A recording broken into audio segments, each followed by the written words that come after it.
Tinawag na panira lang ni Vice President Sara Duterte ang mga akusasyong ibinabato sa kanya, partikular na nang muling tanungin sa umano'y personal na kaugnayan niya kay Ramil Madriaga.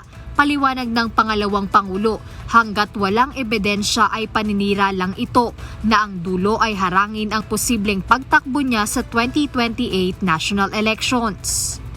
Bahala sila kung anong gusto nilang sabihin. Basta ako, ang sinabi ko, hindi ko kilala si Ramil Madriaga. Nag-release na naman kami ng statements eh.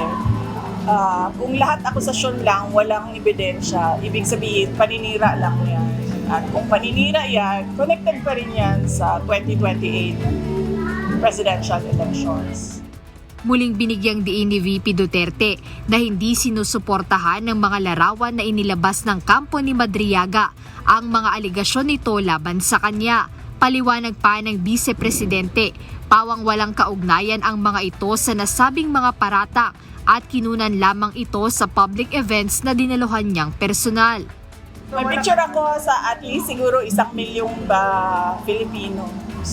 At yung mga event na yon, tulad ng inauguration ko, siguro mga nasa 4,000 tao ang may individual pictures sa akin. At sa mga Zoom meetings ng parallel groups, more than 300 participants ang isang Zoom meeting. Samantala nang matanong naman tungkol sa kahandaan niya sa posibleng panibagong impeachment complaint na isusulong sa susunod na taon, tugon ni Vice President Duterte, nakakapagod na siya para sa taong bayan, yung impeachment na yan, dahil